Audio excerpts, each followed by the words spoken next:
Let it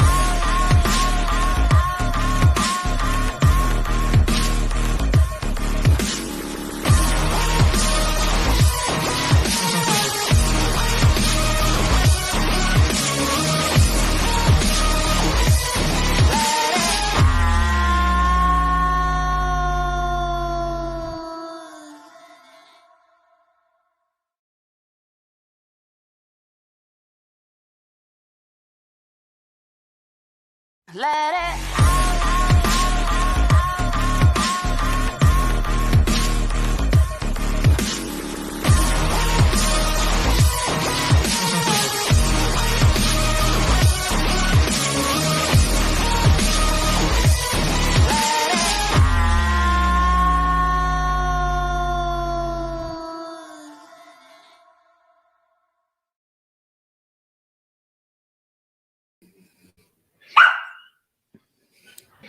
Good evening.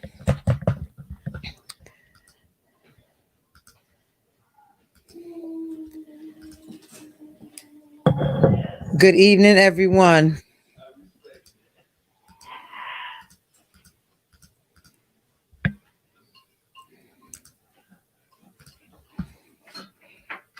You can hear me okay, Misha?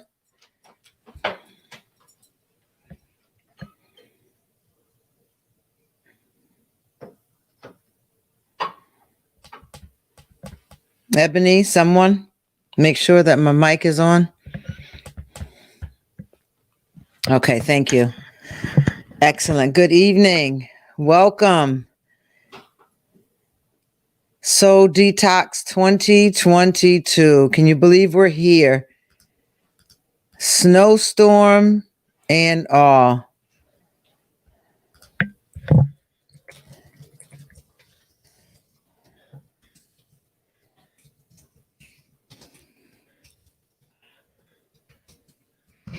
Snowstorm and all.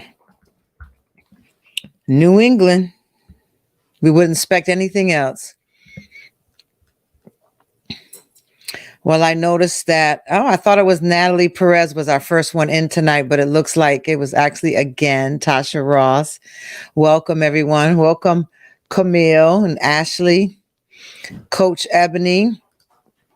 Please like and share. Welcome to night 6. Good evening, Priscilla, Pastor Beverly, Chevelle. Welcome, Diana. Renee, welcome.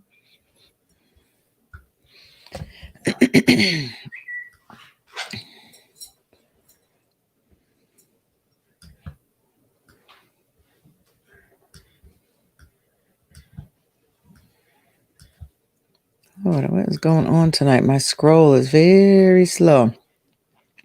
All right. Let's see. Diana Santos, welcome. Special, welcome. Nicole, Rochelle, Evangelist, welcome.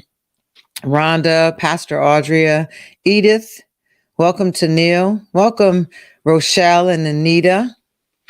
Edith, Pastor D, welcome. Joycey, Nicole N, welcome. God bless you. Sound those trumps. Amen. Welcome, Keisha and Crystal. Mimi, welcome. Minister Jerry, welcome. Another Crystal. Crystal Ruth Baby, welcome. Carla, welcome. Good to see you. Frederica, Norina, welcome. Kamisha, Corindas has the best seat in the house. She claimed it first. Yvonne Ramos, welcome. Welcome, Elitza, Anna, Cynthia Baisden, welcome. Rhonda West. Jeannie, welcome. Welcome, Tori, Katrina, Reverend Ron, Candy, Elsie, welcome. Come on in. Crystal Adgers, Manuel Davis, welcome. Carol, welcome.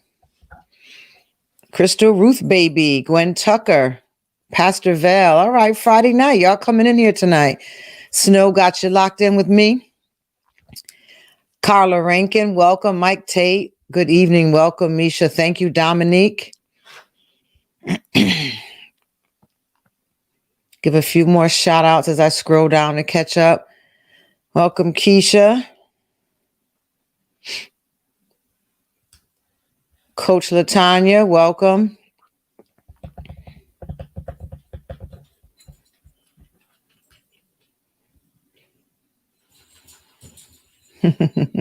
Roxanne, welcome. Lydia, welcome. Hello. Karen Jamison, Nana, welcome. Natasha. Caritha, welcome. Latrice, hello, darling. Welcome, Bernard. Cynthia Howard, good evening. Welcome, Dr. Howard. Hey, Dionysus, welcome. Bless you, baby.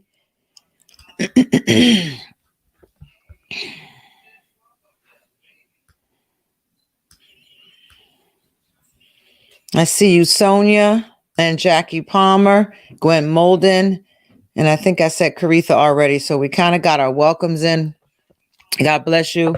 Have you been online with any of the podcasts? Tell me if you're listening to the podcast or playing any replays. Better turn that down.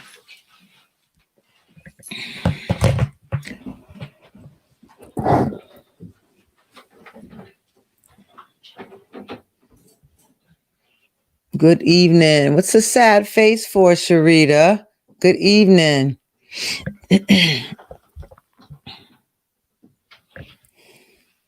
Replay, good. I'm listening to the podcast. Thank you. Absolutely. Playing replays. Hey, Erica. Replayed last night's today. Thank you. Podcast. Thank you very much. Oh, yeah. And I want to thank Ashley. I got a notification from my podcast listing that you subscribed on the podcast. I guess there's a way you can give monthly to the podcast. And I got a notification that a surprise notification that Candy had been a subscriber for months to the podcast. And that means when they're a subscriber that they're donating something. And I didn't even know it. So God bless you. And thank you so much. And I noticed on yesterday that Ashley joined her as well. So thank you guys. And I think you can go for any amount. It's just something that you give to the podcast so that you can get your information straight there. And they're just givers. The fruit doesn't fall far from the tree. Thank you so much. I bless y'all. Watching So Detox with the family on the big screen. Well, hello, Carmen Jones and the family. Y'all wave back to me. I can't see you, but I know in spirit that you're doing it. I'm waving to the family who's watching me on the big screen. Welcome, the family and friends of Carmen Jones. Welcome. Amen. Well, y'all came back for more, huh? What does that say about you? Hello, Reverend Daniel. Hello, family. Welcome.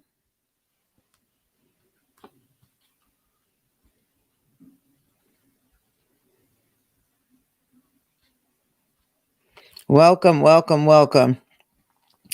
And while we're taking care of our little business here before we get straight into our session this evening, I want to thank Diane W. for Cash App last night. Dominique P. for a Cash App last night. Deja for a Cash App last night. Isebe from California. John and Carolyn Booker. Tennille. Anna, who's been a nightly contributor. Rhonda, thank you. Cam, thank you. Danielle, thank you. Nikisha, thank you. For all of those who just found it out of their own hearts to just give on their own. And there's one other who asked to remain anonymous, and you know who you are. Thank you very much for just being givers and having a heart to sow into good soil that's giving you feedback. I've had a few people that I was able to talk to on the phone, and it was so good to hear from you and to listen to some insight on your life and get a strategy session here. Good evening. I follow the podcast on Spotify so I can listen as I clean. That's right. Is it Sujane? Welcome for telling me. Thank you so much. And welcome, Sujane, for telling us that. Crystal says her book arrived today. Awesome. That was Crystal Ellison. Thank you.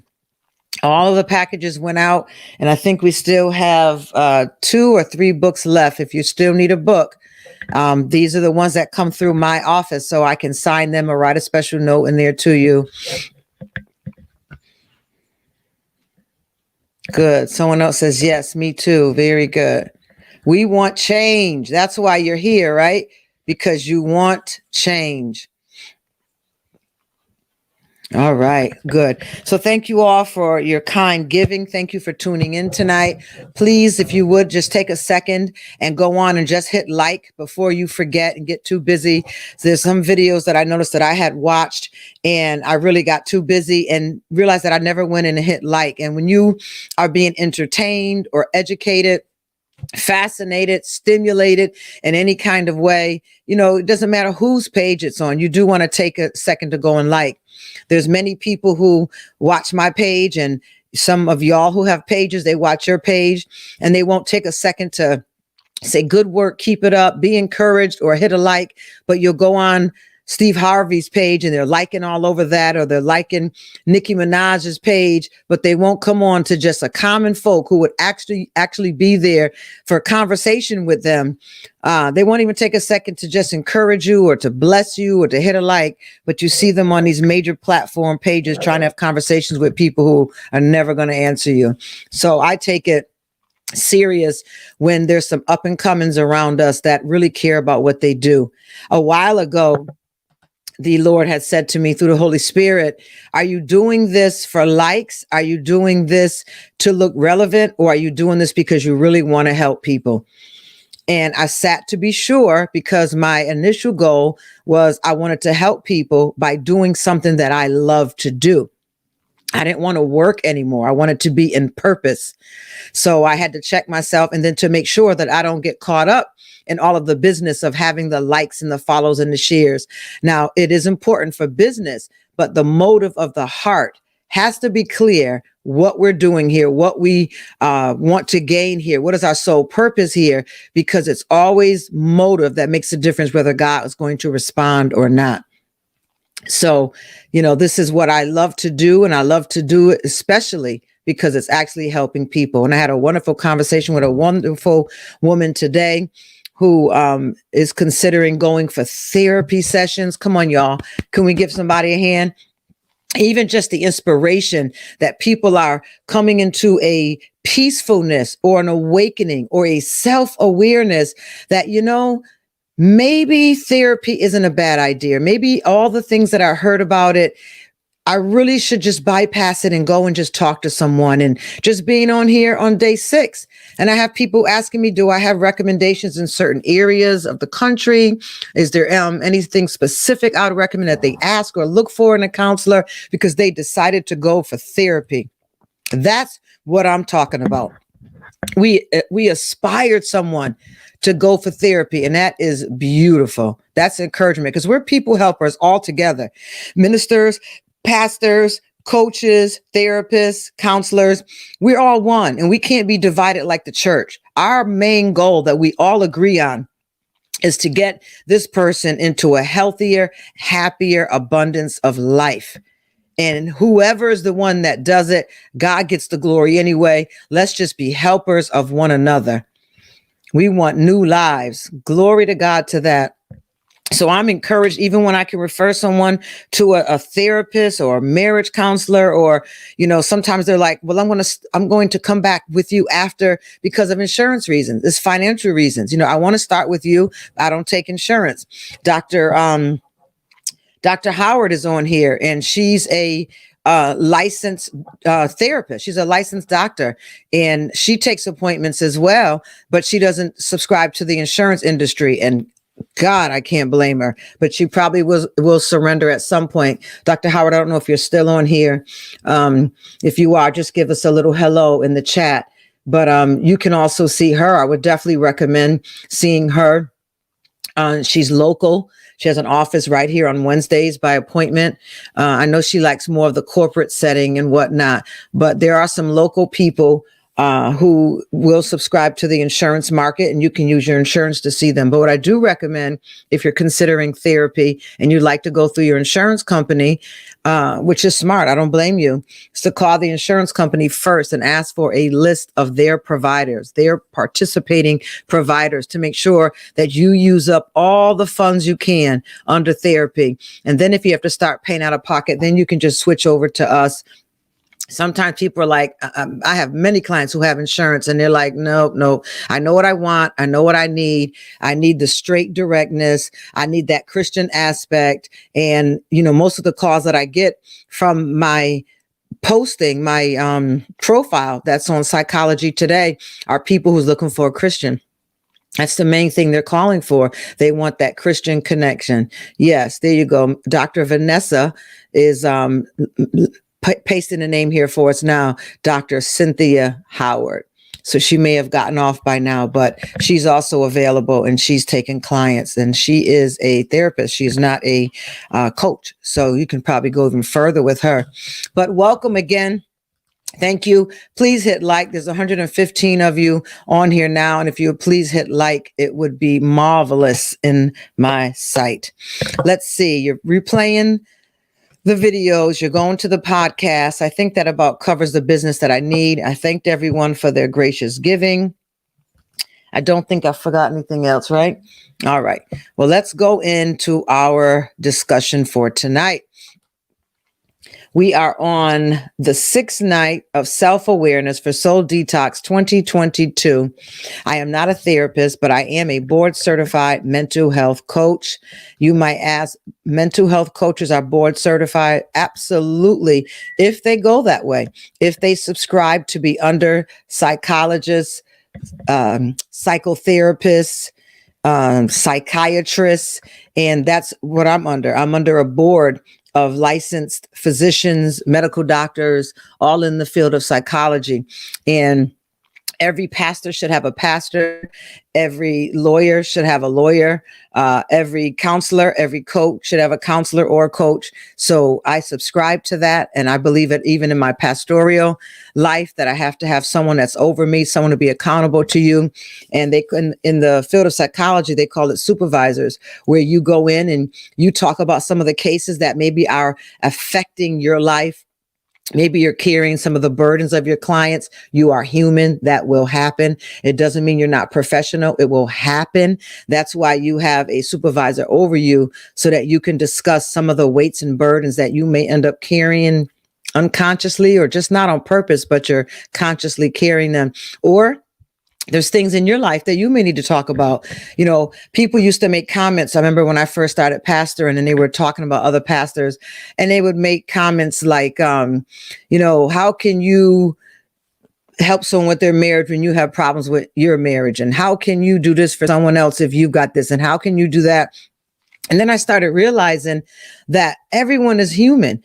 And some of the psychiatrists that are treating their patients are seeing a psychiatrist for things in their own life. We're all human, but it doesn't take away from skills, gifts, abilities, anointings that are on our life that can help other people, as long as we are getting help. When we are avoiding the process of getting help, becoming better, then you're in trouble. You're a recipe for disaster as far as helping someone else. But when you can submit to someone else and subscribe to their accountability process, you're in a good place, and you're a good place, and a good place to help other people. And it was a show I was watching called In Treatment. And I love it. I think it's on Netflix. It's called In Treatment. And while the psychiatrist was helping clients, his marriage was in complete shambles. And to avoid his marriage, he worked harder in his office, which was in a part of his home. And he took many clients so that he could avoid the pressures and the lack of control that he had in his marriage.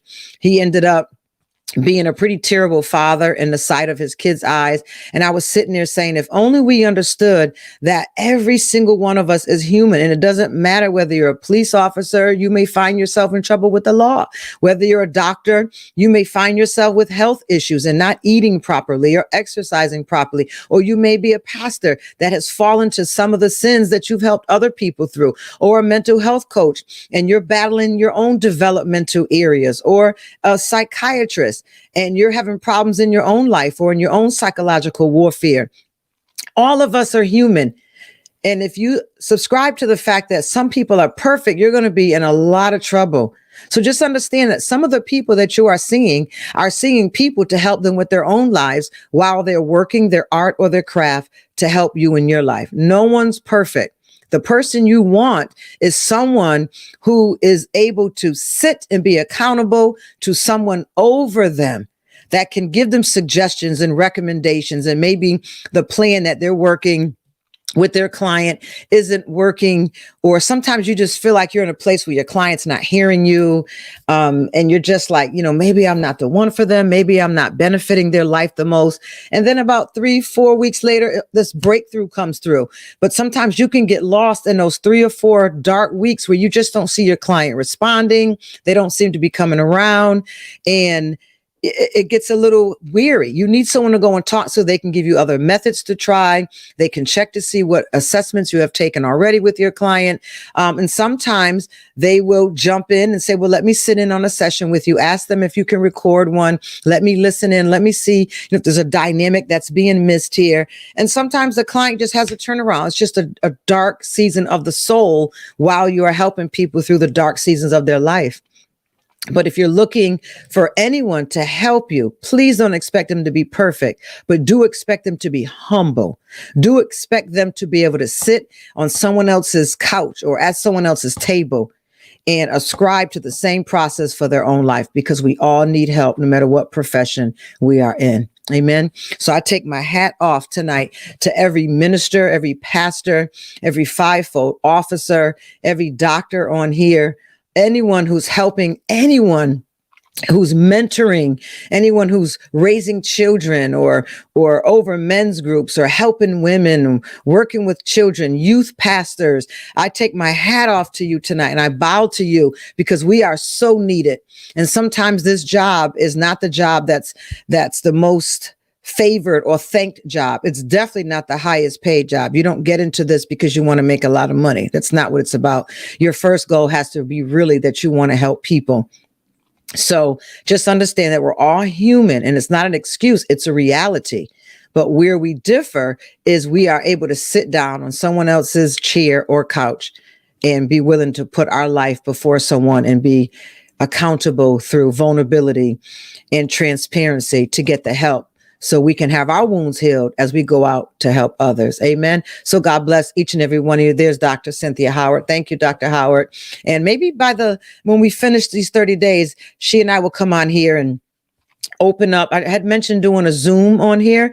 I found out that Zoom can go live as well. And Dr. Howard and I can sit here, and maybe y'all could come in and ask some questions, and we can answer some questions for you, give you some insight, some strategy, some prophetic direction for your life, and just kind of keep this business going all year. And just more tools and resources that I have accessible that I would like to make accessible to everyone here. So again, God bless you.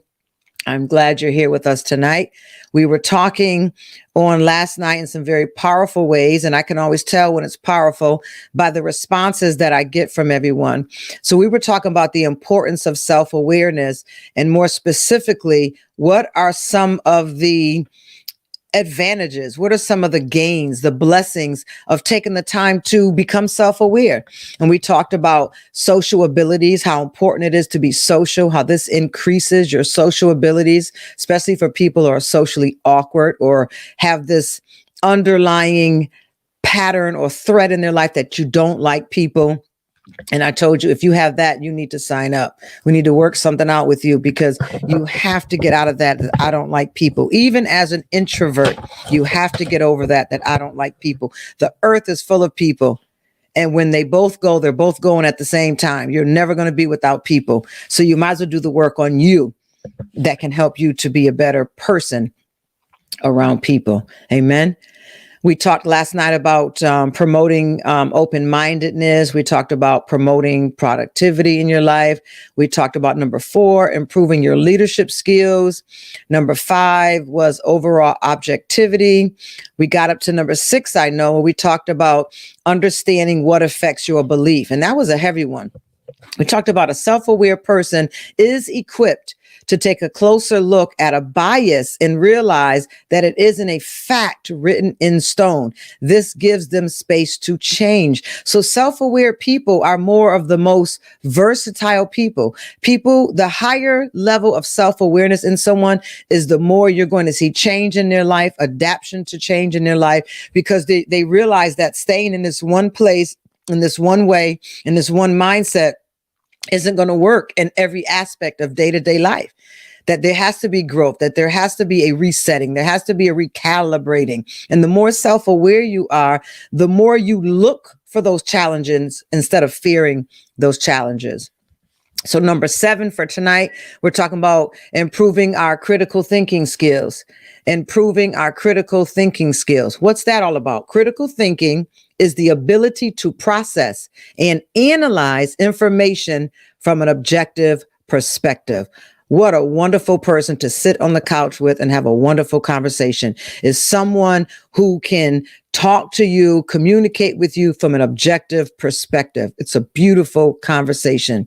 And this is a very useful skill in many scenarios, whether personal or professional. When you are self-aware, you're able to identify the subjective parts of yourself.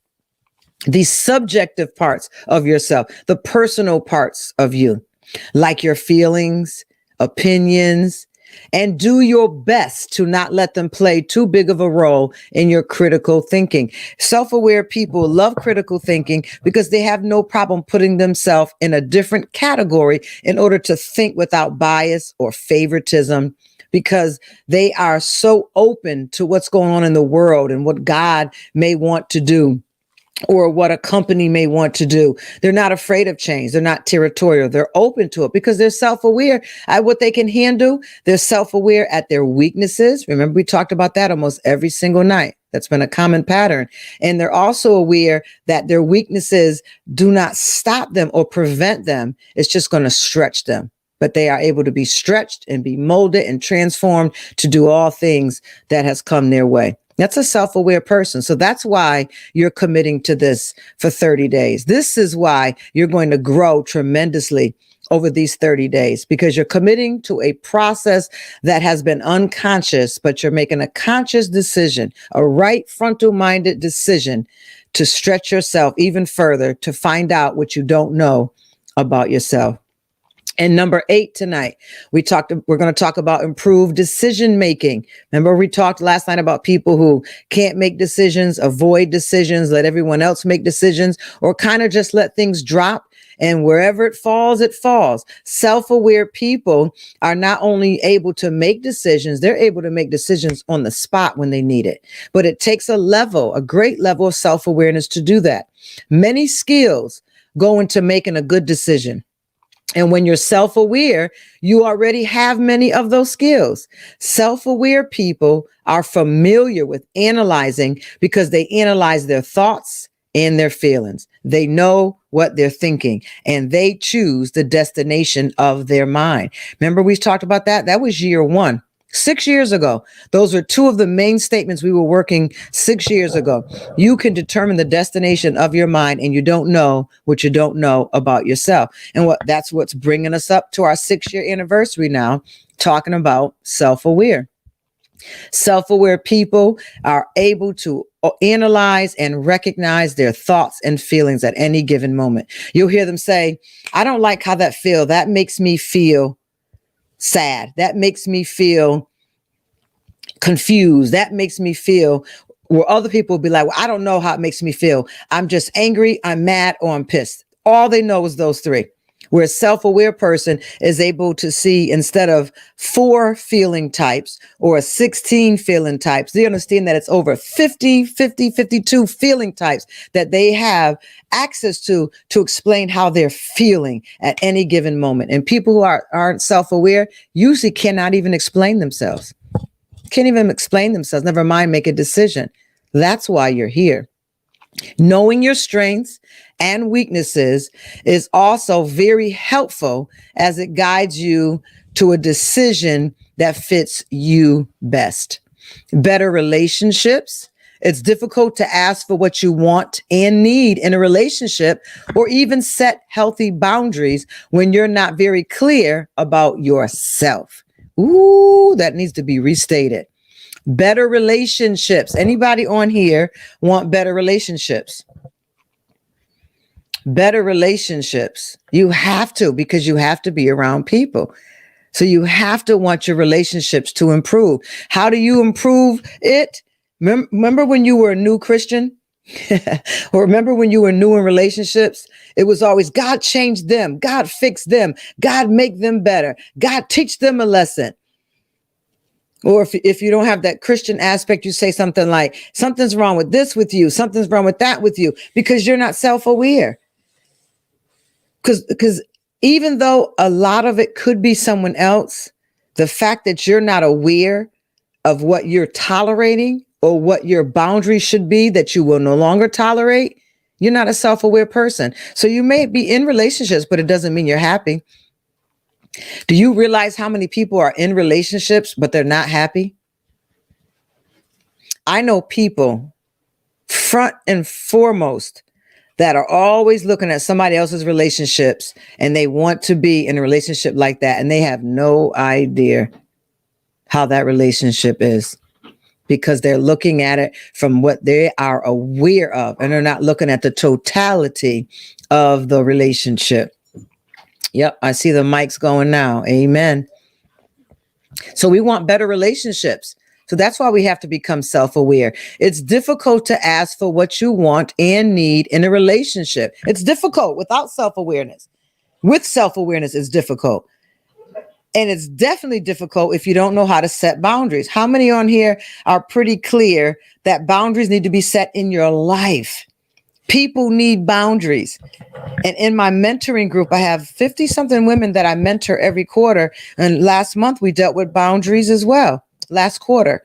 And we talked about, people didn't even realize what boundaries were.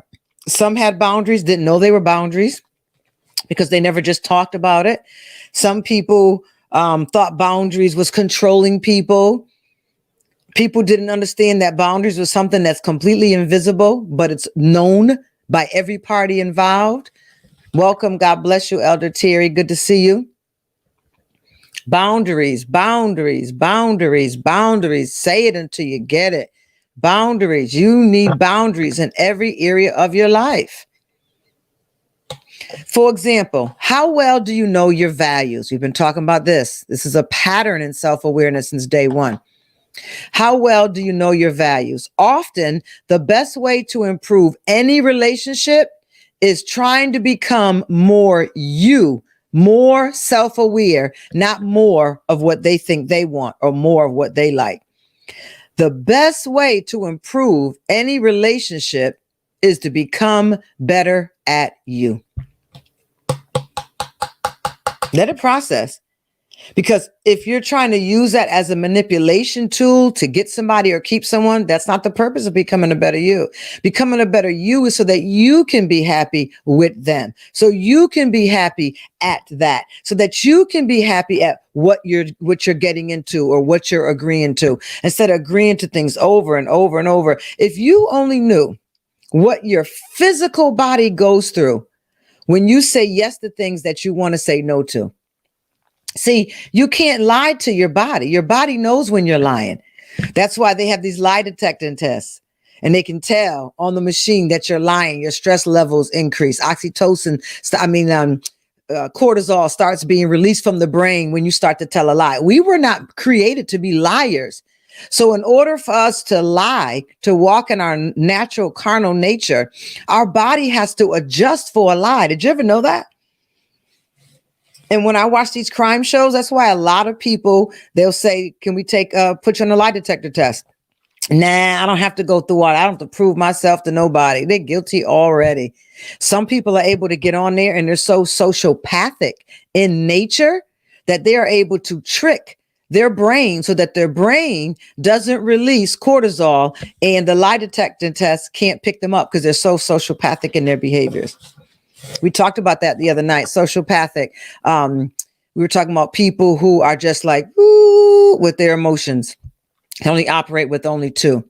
We were talking about that because I had shared how I had met men and women in my life who said, can you just make emotions go away? Can't God just take them? I don't know what he gave us emotions for. And it's like, you want to be sociopathic? Because they operate with like two. Come on, guys. Let's live this best life that he gave us and stop trying to tell him what he needs to do so that we can be happier. He's done it. So the best way to improve any relationship is trying to become more you, a better you, by becoming more self-aware. How about this? I saw this in the chat the other night. I saw this word written out big time in the chat. 4 letters. Can add a fifth if you want to add an S to it, but it's 4 letters. M-O-O-D. Mood. How are your moods? Do you swing? Do you swing emotionally too much? Are you responding emotionally? Do you shut down emotionally? Do you like to argue because of emotions? What are your moods? How you consistently feel. Did you hear me? Come on, detoxers. How you consistently feel emotionally depends on how you think. Where's Karen Jameson? She's always been my mic dropper every year. How you feel emotionally depends on how you think. If you have a habit of chronic worry, I'm going to give an example. Who's my chronic worriers on here? Let me see. Who are my chronic worriers? Where you at? Come on out. It's just me and you in the office together. We're just going to go over your life and we're going to unpack it box by box. Chronic worriers. I try not to worry. You may not even realize you're a chronic worrier, but people in your life have told you, wow, you worry. Your first emotion that you choose is to worry. Or before something is even written in stone, you've already started worrying. A worrier is also a dweller. They always dwell and dwell and dwell. I have this, I'm going to call it a gift.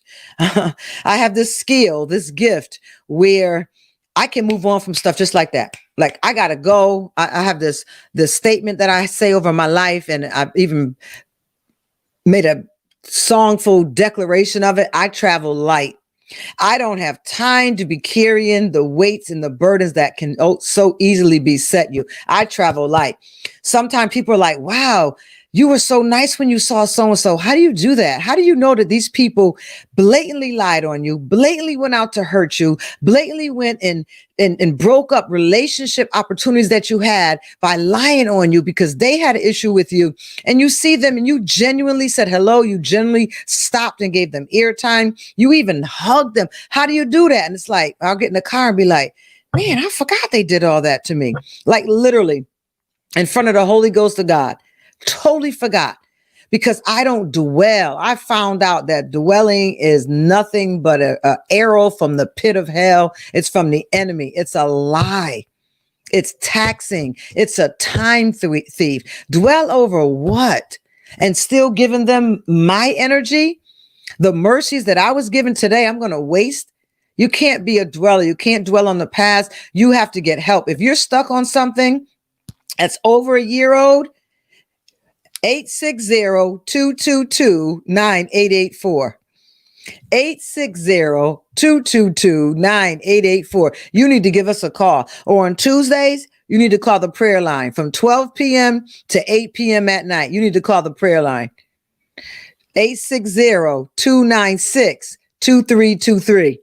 the prayer line all day Tuesday, prayer and prophecy. You just call. It's not an 800 conference line. It's just you and a prophet or you and an intercessor. And it's 860-296-2323, the Apostles House prayer line, all day, every hour on Tuesday, starting at 12 p.m. and ask them to start praying for this stuff with you. Some of this stuff is spiritual, but the majority of it is because you just don't know that you can change the channel in your mind.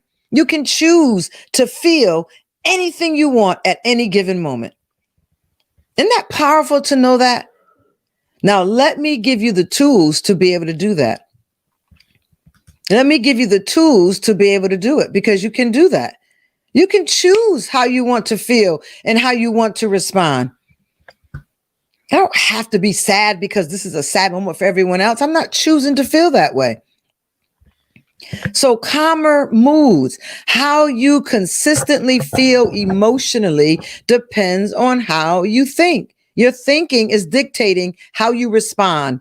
So it's triggering emotions that aren't even necessary for the conversation. I know this generation, I don't know what word they have out now, but for the past few years, they've said it's not that serious.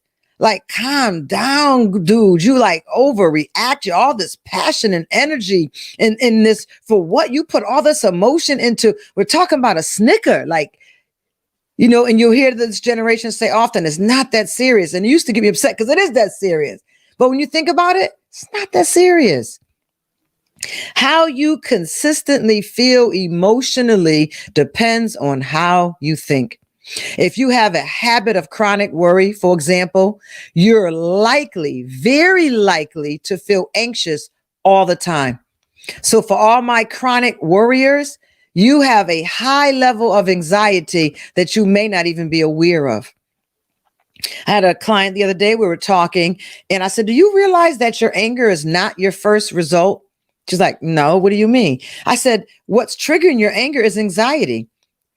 She said, I don't have anxiety. I said, well, tell me what anxiety means to you. Panic attack, loss of breath, lightheadedness. I said, no, that is not panic attack. That is not anxiety attacks, everybody.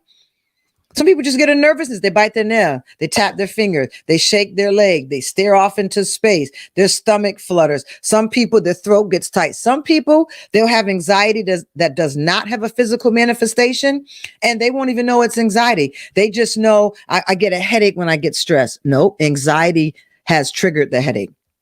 I need a cigarette or a drink when I get stressed. No, anxiety has triggered you to need a cigarette or a drink.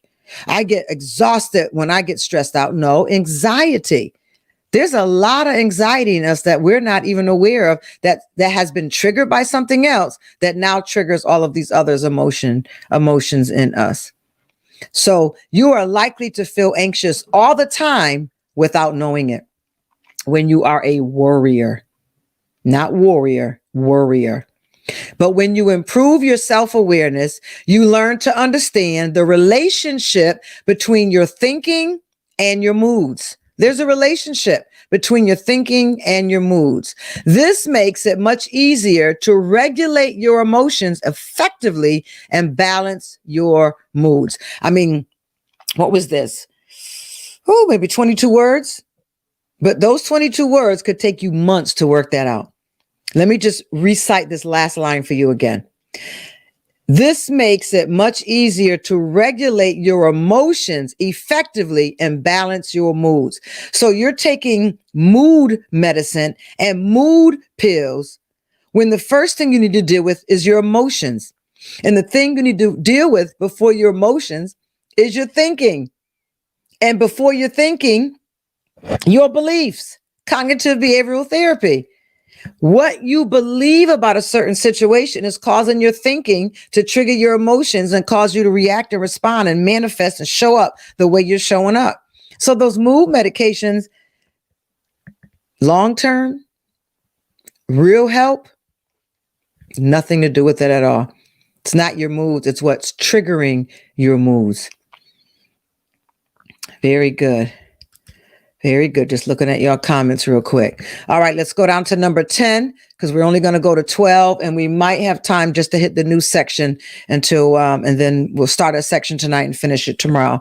Let's go. Number 10, clearer thinking, and better decision making once again. But listen, poor decision making often comes from muddled thinking and unchecked emotional reactions. Do you hear the theme of emotions and thoughts throughout this whole process so far? This is what I'm coming at. I'm coming to take your emotions, stretch them out, put them on a scale so they can balance functionally. They can balance with function instead of dysfunction. Poor decision making often comes from muddled thinking and unchecked emotional reactions. When you become more aware of your habits, thoughts, and feelings, you can more easily distinguish between short-term impulses or desires and long-term values and goals. Remember, there's a checkbook or a calendar attached to what you really treasure. Are y'all still working on your treasures and your values list to make sure that what you want to value is really what you're valuing? If you say you value family, then they need to be on your calendar more than your girlfriends, more than your Netflix series, more than your job. If you said that's what you value most and first. So keep looking over those values, and whatever you got to shuffle and rearrange in your life, we've got 24 more days here. Rearrange that life so you can come out February making this thing happen. Number 11, increase productivity. Who doesn't need that? Between social abilities, better in relationships, and increased productivity, I'm in just on those three, and I'm giving you 12, and those three makes me sign on the dotted line. Increase productivity. How many feel like you waste so much time? How many feel that the last 10 years, what have I accomplished? I've been more frustrated over the 10 years over the things I want to do that I'm not doing, that I'm still not getting anything done. The most common cause of procrastination and poor productivity isn't a lack of effort or a lack of commitment. It's interference from ourselves. Where are my procrastinators? Come on. Come on. My name is, and I'm a procrastinator. Come on. We're going to get free tonight. Matter of fact, I'm going to make a note on that. We're going to have a couple of nights where we deal with nothing but procrastination. And we're going to get you not just delivered and not just set free. We're going to give you the tools not to fall back into the yoke of bondage again. We're going to do a teaching on procrastination. Look at the hands. And you can't stand it yourself, right? My name is Frederica, and I'm a procrastinator. Let me put her up there because she did it. Procrastination causes you to lose two things, and there's time and money. You say that right. I procrastinate sometimes, which increases my anxiety. Absolutely. And you know what? The anxiety may be causing the procrastination. The anxiety, and anxiety is so slick. You can be having an anxiety attack and don't even recognize it for anxiety. That's why shining a light on things in your life helps you become more aware, so you can become self-aware and stop being tricked by the same things that just beset you over and over again a great part of your life. We need increased productivity. The most common cause of procrastination and poor productivity isn't a lack of effort or commitment. And I know you've been accused of that. I know you've been accused of it because people are quick to say that. There's a lack of effort on your part because the job's not going to go into the psychology. That's not their responsibility. They're not here to find out who was sick, who has an earache. This is a problem I had on my life. This is a generational curse. This is something all the people in our family, you're not going to go to your boss and tell them that. They're going to say, great, I'm so sorry for you. I'm praying for you. Go get help. Who can fill this job and get this assignment done? I have a company to run. Because the only thing they're going to notice is that there's a lack of effort and a lack of commitment on your part. But that's not your reason for procrastination. Your reason for procrastination is an interference from yourself. It is me, David said. It is me. It's not my mother. It's me. It's not my father. Lord, I'm standing in the need of prayer. This thing is me. It's interference from me.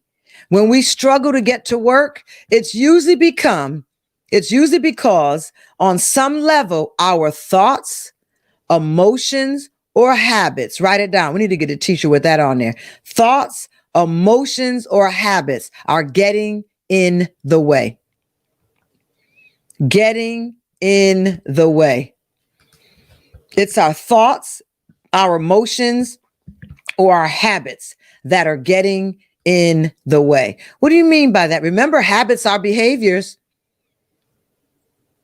You know, that's just a bad habit I have. No, what they're really saying is that's a bad behavior that I have. We give that nice word. It's a habit. A habit just means a behavior that you do every day, a behavior that you do often unconsciously every day. That's a behavior. So now try it tonight. Oh, that's just a bad habit that I have. No, that's a bad behavior that you have. Interference from me, thoughts, emotions, and habits that are getting in the way. You got it, Pastor Val. I should have answered him. That was Apostle Bill. And put him on here with us. He would have loved it.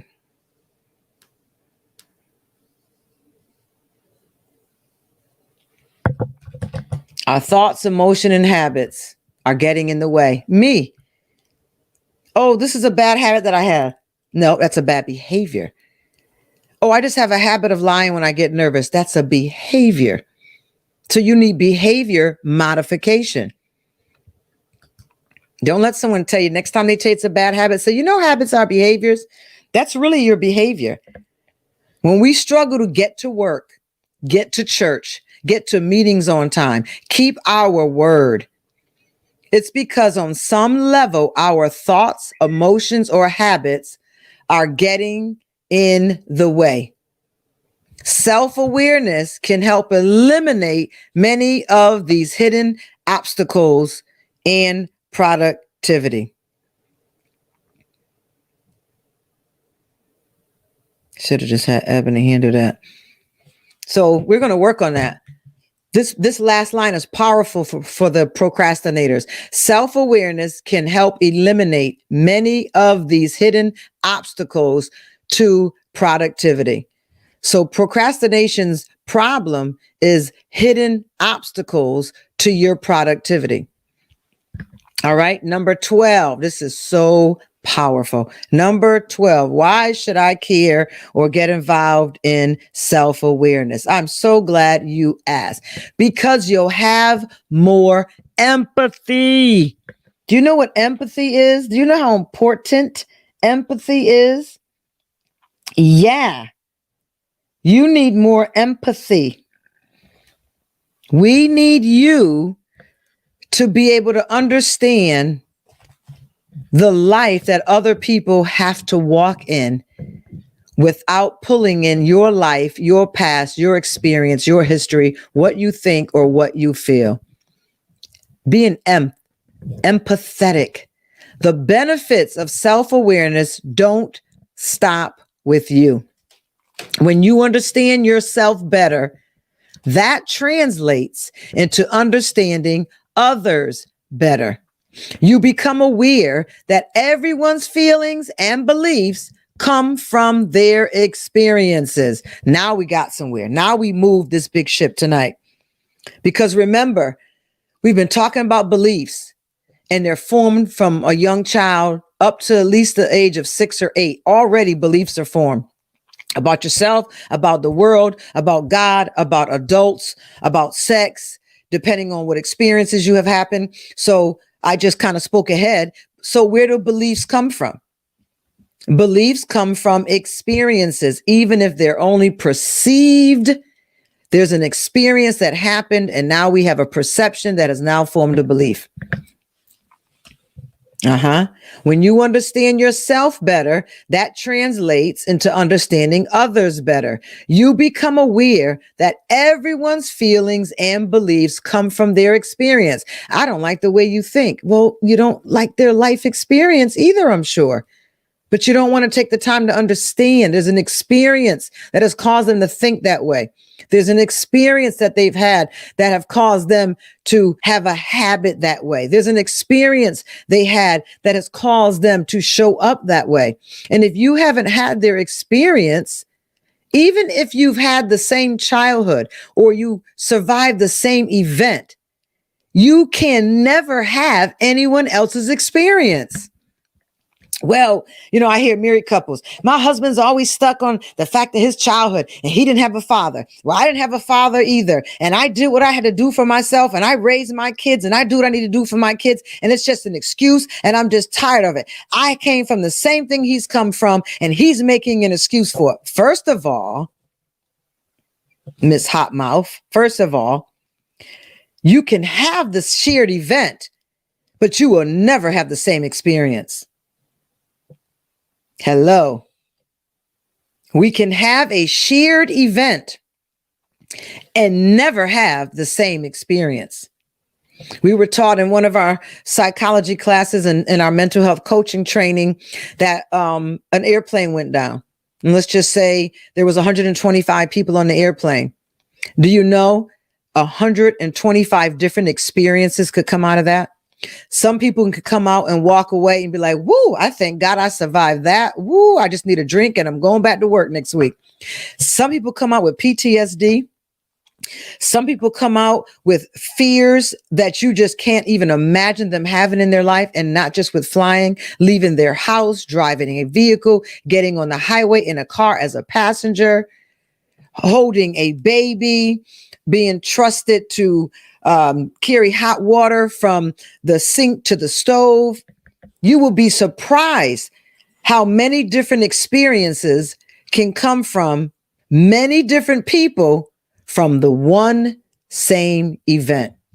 Empathetic people are self-aware people, and they are aware that though we were here together, your experience is different. And it doesn't make me strong and you weak, or doesn't make you strong or me weak. It just shows that we experienced that situation differently. You cannot take my experience from me. I'm sorry that I'm not healing as fast as you. I'm sorry that therapy didn't happen as quickly for me. I'm sorry that I didn't recover as fast as you did or as fast as you wanted to. My experience is different, and my experiences form my beliefs, and my beliefs have dictated my thoughts, and they went through my emotions, and I manifest my life in this manner. So we've got some work to do. You become aware that everyone's feelings and beliefs come from their experiences. You're also a better listener when you're self-aware. How many people on here, thank you, sir. How many people on here can say that they have been told they're great listeners? Let me hear. How many people on here can say they've been told that they are a great listener? It's very uncommon. It is very uncommon, but it does happen. I'm definitely told that a lot, that you're great listeners. I have been told that. See, very good.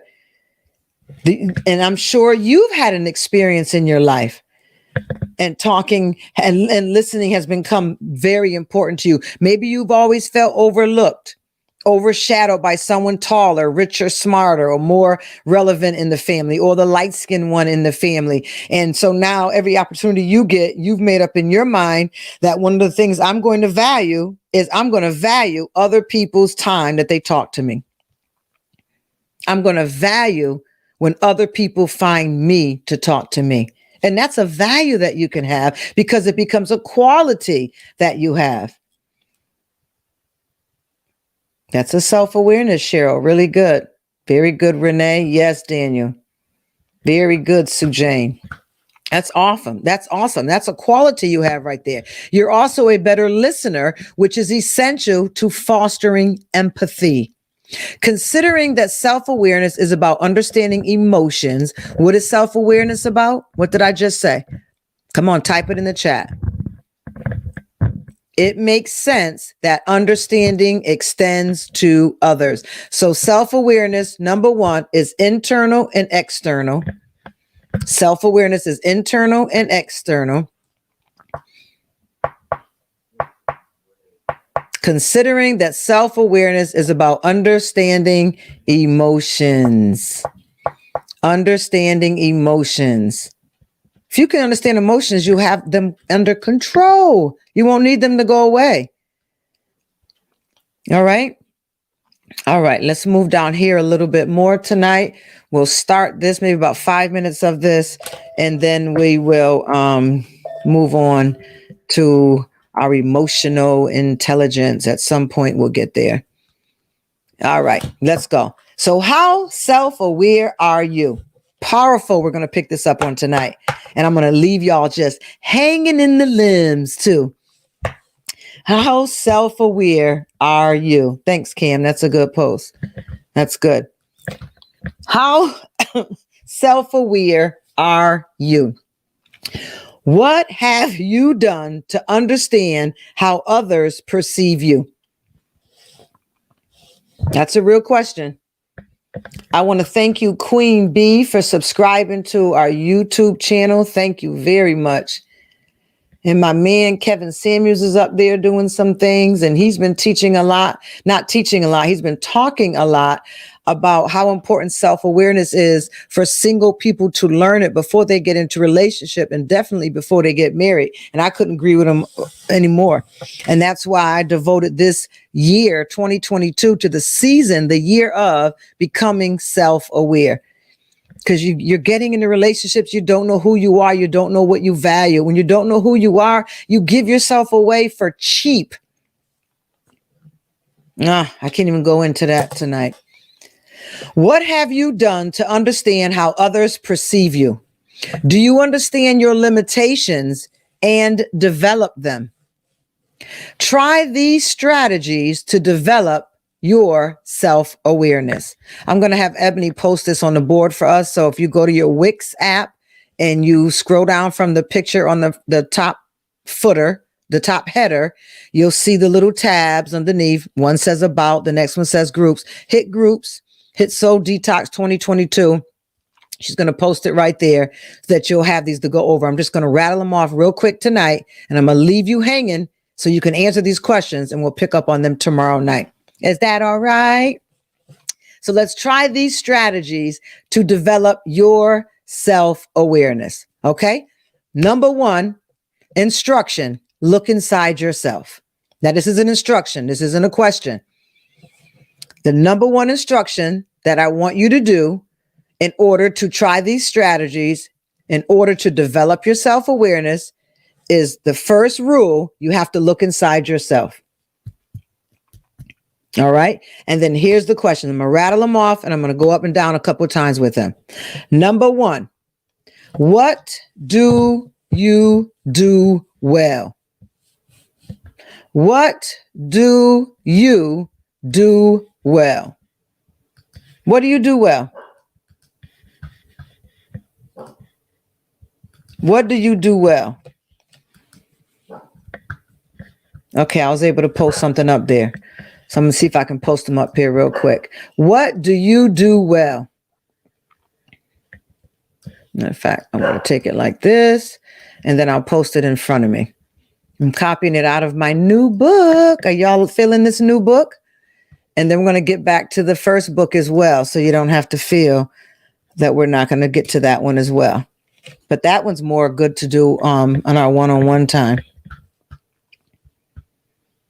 Look like it's still posting. Okay, here it is. Let me bring it over here. And I think I got it. There's a second portion, but we'll get to it. Okay. Look inside yourself is the instructions for this next development that I want you to work on. This is what we call soul work. Soul work is an extension from your office visit with me.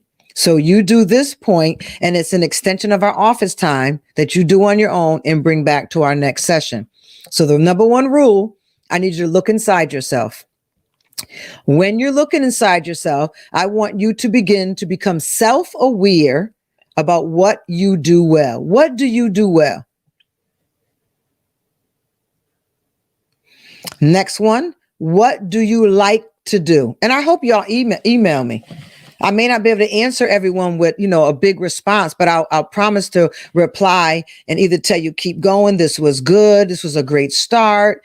Let's talk some more or something like that. But I would love to see some emails, either to me or the coaches, please.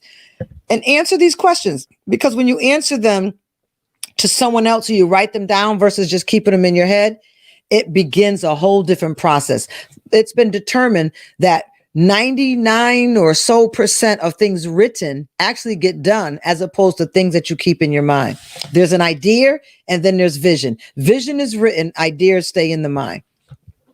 So look inside yourself for the instructions. What do I want you to do while you're looking in yourself? I want you to write down, what do you do well? What do you like to do? What do you not like to do? These are all the assessments that you need to take as we work together in our client session here and bringing you to a better level of awareness of self. What do you repeat regularly because it works? What do you repeat regularly because it doesn't work? Ooh, come on, come on, come on.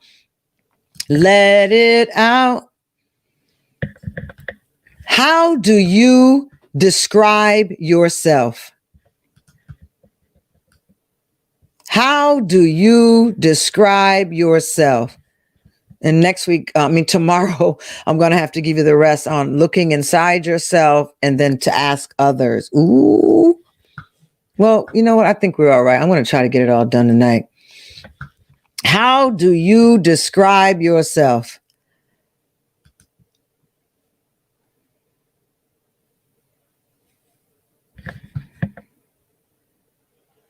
What do you stand for? What do you stand for? Come on, you defenders. You found out in your personality type. And then the last question from this section, do you have a development plan? Yes, a personal one, a life one. Do you have a development plan? What areas of your life? You've taken the personality assessment.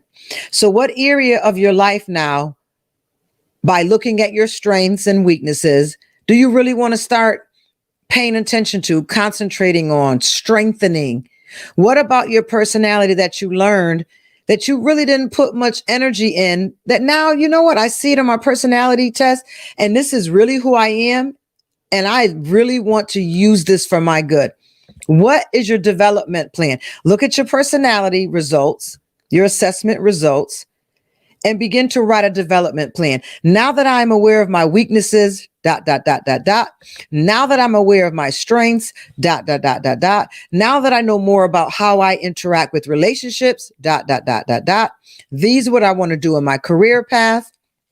I spoke with one gentleman where we DM'd, and he had taken his personality assessment. And I said, well, what are you going to do from here? And what are you going to do about the weaknesses that you learned about? And he said, I went to the next step, and he took another assessment after that for the workplace. And he found out what he's really good at work. And that's where he's going to start concentrating and focusing his work at, so that he can work in the areas that people will actually notice his greatness. So I promise eventually his pay will begin to grow and exceed, because he's going to be concentrating in the areas now that he knows he's great at, that he's aware that he's great at, instead of the areas the job may just be given him to do because there's no one else to do it right now. So you're focusing all this energy in an area that's not even your area. So no one gets to see your greatness. Do you have a development plan? Interesting, right?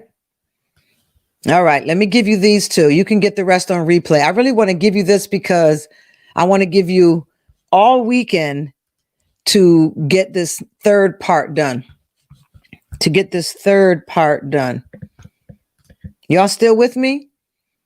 125 of you are. All right, that's good enough. We'll take that for tonight. All right. Now you're going to look outside yourself and you're going to look at your social roster. And you're going to begin to define what the people are like in your social life. She's coming for me tonight. Is that how you feel? Good.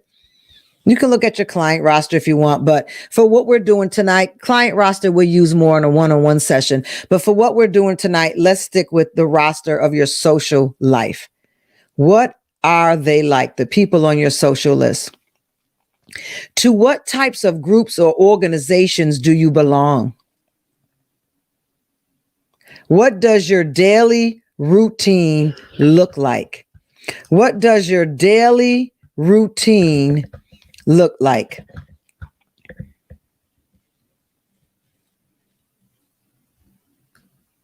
What's your developmental plan? That's right, Erica.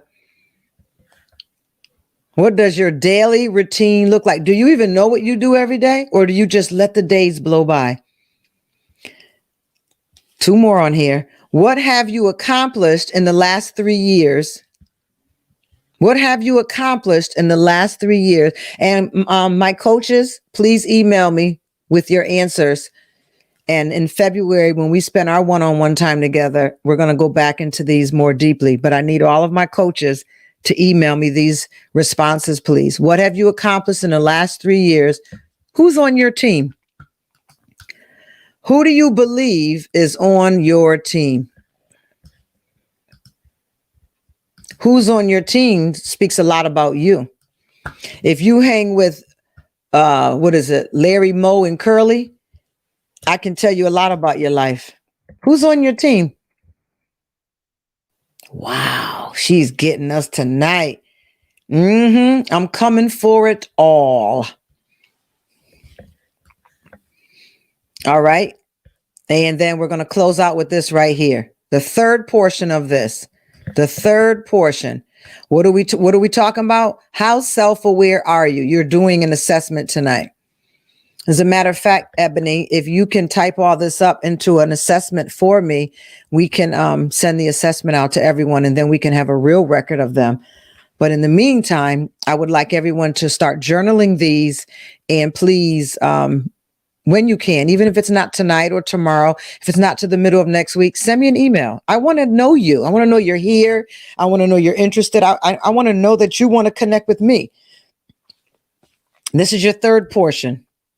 Ask others now. This is the rule. The rule here is you must ask others. And this is what you're going to ask others.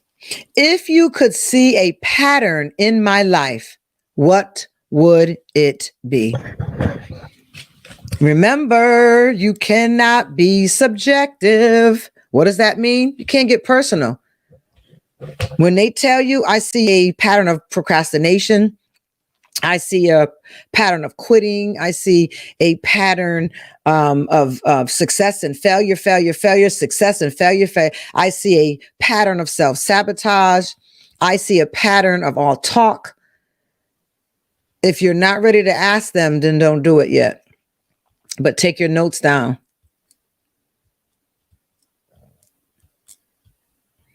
Ask others, if you could see a pattern in my life, what would it be? In other words, name a pattern that you see in my life, because they see it. If you could change one thing about me, what would it be? I'd like to see who y'all go to with this. If you could change one thing about me, what would it be?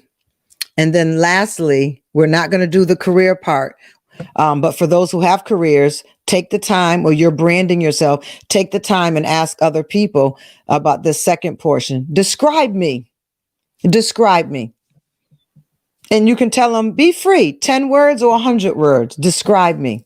You can do it as a checklist, or you can write it as a letter. Just describe me.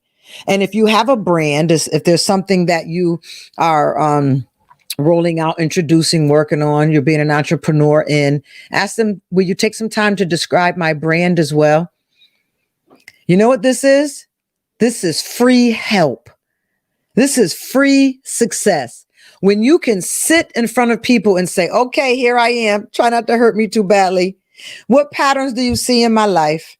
If you could change one thing about me, what would it be? And then describe me in details. And it can be a checklist or a letter paragraph format style. And then when you're done, if you don't mind, describe my brand. Woo! Y'all got some homework to do.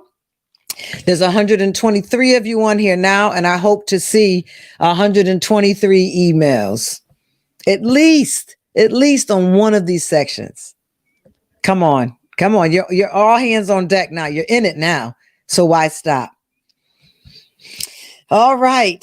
My work is done for this evening. Let me just scroll up and see any of these comments. Yep. Can we get this list? Nope. You don't have to wait for the book. We're going to post it up, and Ebony's going to put all of this into a Google assessment form, and we'll send it out to you. So you'll definitely have it. But anybody who wants to get started tonight, you can just go back to replay this ending part of the video and you can get it. All right. Doesn't look like there's any questions or anything in the chat. My personality is advocate. I didn't know that. I was doing this at my former job. This got me in trouble and terminated. I talked about that last night.